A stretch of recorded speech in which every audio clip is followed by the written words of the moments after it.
I recently released a video with CRlP SAG saying the movie Colors made the red team look bad. Cause I didn't like that fucking movie at all, homie. I think Colors was some bullshit. I really believe Colors was on some bullshit, cuz, and I didn't like it. And then another homie said, well, man, they made the Bloods look weak, and they did, man. They made High Top and them look like they was punks or something, homie. And that was bullshit. We all know the Bloods ain't no punks, cuz. They far from that bullshit. That Colors portrayed them to be. Shout out to CRlP SAG.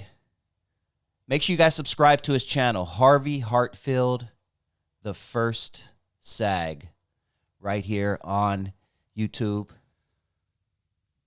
A lot of you commented on the video, so I thought I would read some of those comments on the air.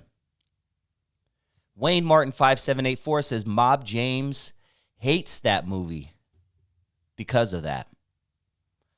I'm sure a lot of people who were doing their thing out in the street back then dislike the movie Colors, specifically because it was romanticizing a life that they were really living. And anyone who doesn't know the 80s, especially 88, 89, 91, 92, it was about as bad as it got in Los Angeles. And it was really, really sad that a lot of people were losing their lives. Thousands of people a year, literally in Los Angeles, were losing their lives to what was happening in the streets. So I could understand that when you see this movie coming out and it has Sean Penn, Robert Duvall, Don Cheadle, and they're acting out what you guys are doing on the street. I'm sure it was cool to some people, but I'm sure to a lot of people they didn't like that, especially how the red team was portrayed. And it makes perfect sense that Mob James would not appreciate that, because Mob James apparently was one of those dudes in the streets. Jay Smooth says, yeah, it did make the B team look weak. Dre1 says, facts. I remember the majority of sheeple wanting to be Crips after watching Colors. Me and a few underdog original types identified more with the hustling Hilltop Bloods and Roger Craig on the corner slinging, getting money, and the Crips were the ones getting high, and the movie made them look weak in my eyes. Oh, that's a pretty interesting comment. Let's break that down a little bit. One of the main scenes that everyone remembers is Roger Craig sitting on the corner. R.I.P. to him, first of all. Sitting on the corner. Now, this is a real dude. He's a real reputable cat. And they put him in the movie. And he's the one that was, slanging the giving the kids the stuff and telling them to move on, run off. And then Pac-Man and Robert Duvall pull up. And then, man, why y'all messing with me, man? Y'all know the whole scene. But this guy says, me and a few underdog original types identified more with the hustling Hilltop Bloods. And he is right, according to a lot of people I spoke with. He says, I remember the majority of sheeple wanted to be Crips after watching Colors. I've talked to so many people on my show. I've interviewed hundreds of people, for anyone who doesn't know out there, former gang members, former gangbangers, people who did life in prison. Especially around this time, they were doing their thing out in the street, and they told me that overnight, sets were popping up everywhere, and everyone wanted to be on the blue team. And I remember that being the case when Snoop came out. I remember vividly. I was a teenager, and I just remember all of a sudden everybody was part of the blue team, or they had a cousin who was part of the blue team, so they're part of it. It was weird. And then fast forward some years later, when Lil Wayne became popular, now everyone wants to be part of the red team. Red teams start popping up all over the country. Same exact thing. Popular culture is amazing in that sense. It's good and it's bad. In this sense, it was bad because it did form a lot of sets all over the country. This movie, Colors, in my opinion, great movie. I watch it to this day. I'll watch it tomorrow if it came on TV, or if I want to watch it on Netflix or whatever for the 230th time of my life. But I think it did more bad than good. I think that movie did more bad than good. Just my opinion. All right, but let's go continue with these comments. Ex Gouda, whatever, says they made the Mexicans look the best. Made Crips factors, and yes, they made Bloods look weak. I don't care for colors as well. Here's another person who doesn't care for colors as well. Sauceboy Chili says, facts, Damus are usually the lames or the bad guys in movies. Shout out to the red team. I got love from most of y'all. Slimeball TV says, SAG doing his thing. Wailing V says, it's a damn movie, man. We all know you got to have heart to be a Blood because the Crips is much bigger. That is true. Talked to many, many people. Crip SAG would say this as well. You had to have extra heart back in the day to be a Blood or a Paru because you were so outnumbered. Whack 100 has said this, and most people online would, and most people agree. There's nobody that would disagree that you had to have a little more heart, a little more balls to be part of the red team back then. Because the blue team had 10-1 maybe. What are we talking about? 10-1? What would you guys say? Probably 10-1. I'm just making up a number that I think I've heard many people say in the past, but it sounds about right. I think 10-1, 8-1 maybe. Keep in mind, that goes into when you get locked up, you go to prison, you go to YA, you go to juvie hall. So you got to run them squabbles, man. So it makes perfect sense that you had to have a little more heart. No disrespect to the blue team, obviously, but you had to have a little more heart to join the smaller team. And in this case, in the 80s, 70s, 80s, the Damus, the red team, were the smaller set. All right, let's see. Oh, yeah, someone just said this right here. Look. Boom, boom, boom. SD Billy says, back then the Crips were like 10-1. Blood in L.A., they had it way more sets. Exactly. So there you go. Texas Made says, Crips win in every movie. Anthony Walter says, it's a movie. We know Anthony Walter. Come on, man. Can we just have a conversation, bro? Can we just have a conversation? Jesus, people. Wacky Fool says, it's a movie. Who cares? Obviously, you care because you comment. I mean, do you normally comment on videos that you don't care about? That's kind of weird, but moving on. Mr. LNB says, the Bloods were weak at that time. Niggas wasn't screaming blood in the county or the pen in the 80s. Let's be real, Damu, and I'm 56 years old. The Bloods started getting loose when Crips started beefing with other Crips. Okay, I don't know. That's sounds like a good argument. Anyone want to comment on that? Please comment down below. Arizona Wrestling Interview says, what irritated me was the notion of how the Crips unite against Bloods and vice versa. When anyone who has a second-grade education about gangbanging knows that every Crips gang's biggest rival is another Crip gang, or Blood versus Blood, or Paru versus Paru. Yeah, that's something that changed in the late 70s, early 80s, probably even before that, but a lot of blue team started beefing with the blue team. Red team started beefing with the red team. And now it's not even red team versus blue team necessarily anymore. It's just everybody versus everybody. Red team versus red team, blue team versus blue team. So basically everybody's fighting everybody in LA, basically. David says it's because they weak, bruh.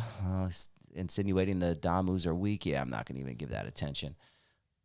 Let's see. Quad Shy to God says, on Blood, I don't F that fake ass movie. That's why John Singleton wrote Boys in the Hood to fix the Damu image. Even though script got reversed, it still worked in our favor on the streets. Yeah, I mean, I guess Boys in the Hood painted the Damus as cool, but then they get popped in the end anyway. Monster stood over and said, turn your punk ass over. Oh, that was Ice Cube. Turn your punk ass over. Man, fuck you, man. Man, fuck you. Bah, bah, bah. And then they get in the car. That's how I remember it. I don't know. I'm just saying. All right. Yeah, so that's pretty much it. But what do you guys think? Comment down below. What are your thoughts on the movie Colors? Do you think it made the red team look weak? Please make sure you guys subscribe to CRlP SAG on YouTube. His YouTube handle is right there on the screen, so make sure you go over there, subscribe to CRlP SAG, and let him know DustyVisionTV sent you. I do appreciate you all. I want you to hit that like button before you head out. And if this is your first time joining the channel and you like what you hear, please hit that subscribe button. And if this was very enjoyable to you and you appreciated this video, you just might appreciate this bonus clip I'm about to play for you right now.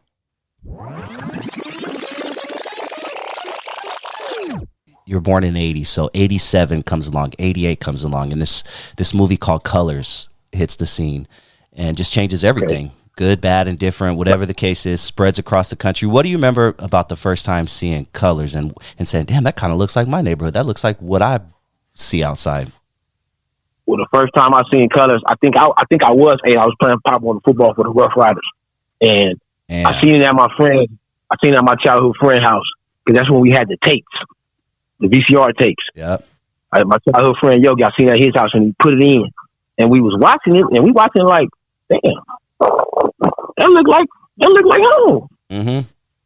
That look like home. That look like my homeboy. Because like, where as society see gang members, like the dudes in my neighborhood were just a dude. The dudes that was gang banging above me were just the dudes that were playing Pop Warner football in the division above me. So I didn't look at them as gang members. These are my older brothers, and like I'm around them all the time. Whether we don't go to the same school, but whether we at the park, whether we're practicing basketball, football, I'm around these dudes. You understand what I'm telling you? So society is going to look at them like that because they're on the outside looking in. But Colors was spot on.